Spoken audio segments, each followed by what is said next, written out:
तो नमस्कार दोस्तों, कैसे हैं आप लोग। मैं हूं आपका दोस्त भरत और लेकर आ चुका हूं एक और शानदार सेशन। तो चलिए शुरू करते हैं सौरभ के इस करंट अफेयर्स के सिलसिले को। हम चलते हैं अपने क्वेश्चन नंबर 1 पर, देखते हैं क्वेश्चन नंबर 1 क्या है। क्वेश्चन नंबर 1 है, पीएम मोदी ने भारत मार्ट की आधारशिला कहाँ रखी। हाल ही में पीएम मोदी ने, हमारे जो प्रधानमंत्री है श्री नरेंद्र मोदी जी ने, जो भारत मार्ट है उसकी आधारशिला रखी है। तो वो कहाँ रखी है, तो ऑप्शन इसका सी सही हो जाएगा। दुबई में इसकी आधारशिला रखी गई है। तो कहाँ रखी गई है ये भी जान लेते हैं। भारत मार्ट दुबई में जेबेल अली मुक्त व्यापार क्षेत्र में इसको स्थापित किया गया है। कहाँ किया गया है, जो जेबेल अली मुक्त व्यापार क्षेत्र है इसे वहां पर स्थापित किया गया है। क्यों किया गया है वो जानते हैं क्यों। भारत मार्ट को लक्ष्य भारत के सूक्ष्म लघु और मध्य वर्ग उद्योगों को अपनी पहुंच बढ़ाने के लिए एक मंच प्रदान करना है। जो भी वहाँ के उद्योग हैं, वहां पर जो हमारे भारत के उद्योग चालू हो रखे हैं, उनको एक मंच प्रदान करने के लिए भारत मार्ट को वहां पर स्थापित किया गया है। तो चलिए नेक्स्ट क्वेश्चन देखते हैं। क्वेश्चन नंबर 2 हमारे, काजी नेमू को किस राज्य का आधारित राज्य फल घोषित किया है। जो काजी नेमू है उसको राज्य फल घोषित किया गया है। तो हमारे भारत में किस राज्य का राज्य फल घोषित किया गया है। ऑप्शन ए इसका सही आंसर हो जाएगा। असम का जो काजी नेमू है उसको राज्य फल घोषित किया गया है।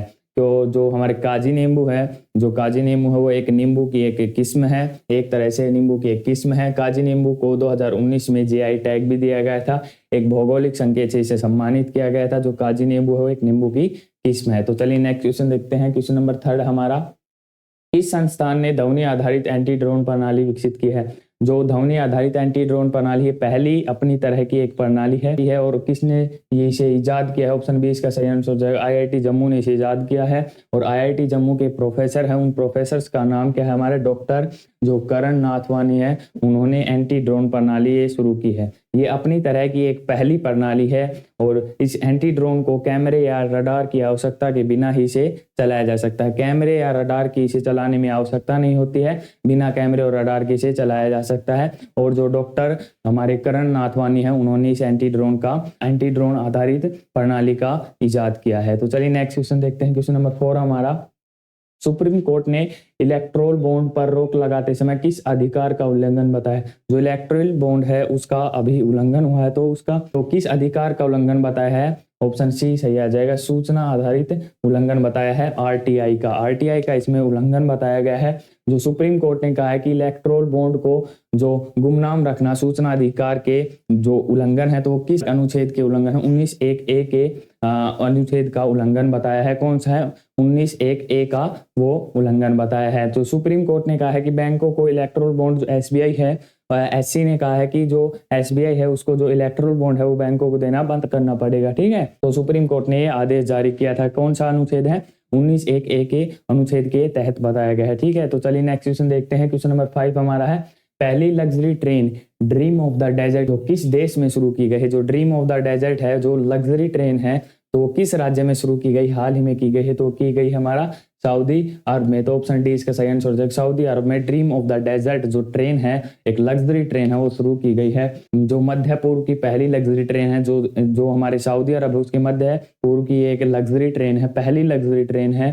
और ये कहाँ से चलेगी, रियाद से ये चलेगी। जो राजधानी रियाद है वहां से शुरू होगी और कुल कितने मील्स की जो यात्रा पूरी करेगी, वो की 800 मील की यात्रा ये पूरी करेगी। राजधानी रियाद से शुरू होगी, राजधानी रियाद से चलेगी और 800 मील की यात्रा है रियाद से आगे तय करेगी। तो चलिए नेक्स्ट क्वेश्चन देखते हैं। क्वेश्चन नंबर 6 हमारा है, दक्षिण रेलवे की पहली ट्रांस वुमेन टीटी कौन बनी है।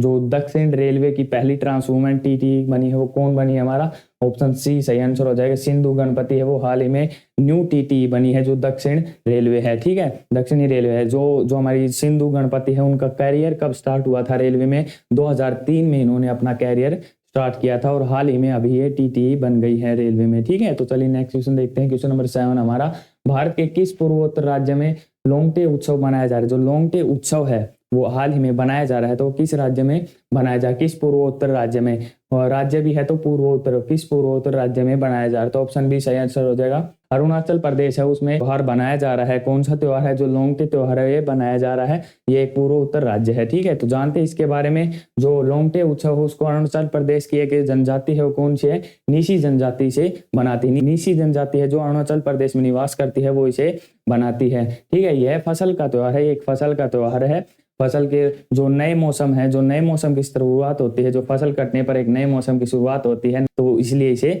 बनाया जाता है। निसी जनजाति इसे बनाती है जो हिमाचल प्रदेश में निवास करती है। तो चलिए जानते हैं अगला क्वेश्चन। क्वेश्चन नंबर 8 है हमारा, गोल्फ मास्टर टूर्नामेंट 2024 किसने जीता है? हाल ही में जो गोल्फ मास्टर टूर्नामेंट है वो किसने जीता है, तो जान लेते हैं। जैसे जो टेनिस के जो टूर्नामेंट्स है वो 4 होते हैं, हर साल में 4 टूर्नामेंट होते हैं, उसी तरह जो गोल्फ के टूर्नामेंट है वो भी 4 होते हैं। और जो गोल्फ मास्टर टूर्नामेंट है वो पहला है। जो गोल्फ के टूर्नामेंट है वो अप्रैल में बनाया जाता है। अप्रैल में मनाया जाने वाला पहला टूर्नामेंट है गोल्फ मास्टर टूर्नामेंट। ठीक है, तो इसे किसने जीता है? तो इसे जीता है, ऑप्शन ए इसका सही हो जाएगा, स्कॉटी शेफलर है, उन्होंने इसे जीता है। स्कॉटी शेफलर ने इसे जीता है। ठीक है, स्कॉटी शेफलर ने दूसरी बार इस गोल्फ मास्टर टूर्नामेंट को जीता है। पहली बार जो स्कॉटी शेफलर है उन्होंने 2022 में इसे जीता था और अब की बार जीता है। ठीक है, अप्रैल में 2024 जो हमारा 2024 का जो गोल्फ टूर्नामेंट है उसे जीता है। ठीक है, तो चलिए नेक्स्ट क्वेश्चन देखते हैं। नेक्स्ट क्वेश्चन है question number 9, am Turing award 2023 से किसे सम्मानित किया गया है? एएम ट्यूरिंग अवार्ड है वो किसे दिया जाता है? कंप्यूटर फील्ड में कोई भी साइंटिस्ट अपना उत्कृष्ट देता है, अपना योगदान, महत्वपूर्ण योगदान देता है, तो उसको दिया जाता है। जो एएम ट्यूरिंग अवार्ड है 2023 हाल ही में किसे दिया गया है? वो दिया गया है एवी, जो हमारे एवी विक्टरसन है उनको दिया गया है। एवी विक्टरसन है एक इजराइल के रहने वाले और एक अपने पेशे से क्या है, ये कंप्यूटर साइंटिस्ट है। इजराइल के रहने वाले हैं, इजराइल के रहने वाले और पेशे से क्या है, कंप्यूटर साइंटिस्ट है। ठीक है, और जो कौन सा अवार्ड दिया गया? एएम ट्यूरिंग अवार्ड 2023 से इन्हें सम्मानित किया गया था। जो जानते हैं फर्स्ट टाइम है जो एएम ट्यूरिंग अवार्ड है वो कब दिया गया था? जो फर्स्ट टाइम है जो 1966 में से दिया गया था। 1966 में जो एएम ट्यूरिंग अवार्ड है वो पहली बार दिया गया था। और जानते हैं क्यों दिया जाता है, किस फील्ड में दिया जाता है?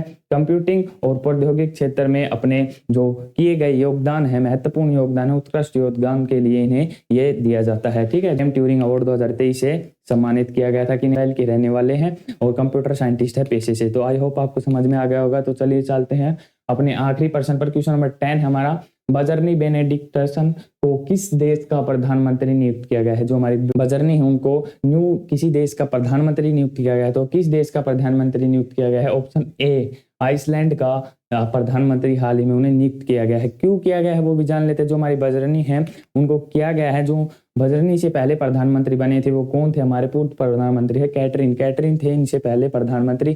तो उन्होंने अब निश्चय किया है कि वो अब प्रेसिडेंट है जो राष्ट्रपति के चुनाव लड़ेंगे, इसलिए उन्होंने अपने प्रधानमंत्री पद से इस्तीफा दे दिया है। तो उनके स्थान पर उन्हें रिप्लेस करके किसे नियुक्त किया गया? हमारी बजरनी बेनेडिक्टसन को नियुक्त किया गया है। आई होप आपको समझ में आ गया होगा। तो अगर आपको वीडियो अच्छी लगी हो तो इसे ज्यादा से ज्यादा शेयर करना, चैनल को सब्सक्राइब करना ताकि हमारे अपडेट्स आप तक जल्द से जल्द पहुंचते रहे। मिलते हैं किसी नेक्स्ट इंटरेस्टिंग वीडियो में, तब तक के लिए मेरी तरफ से जय हिंद।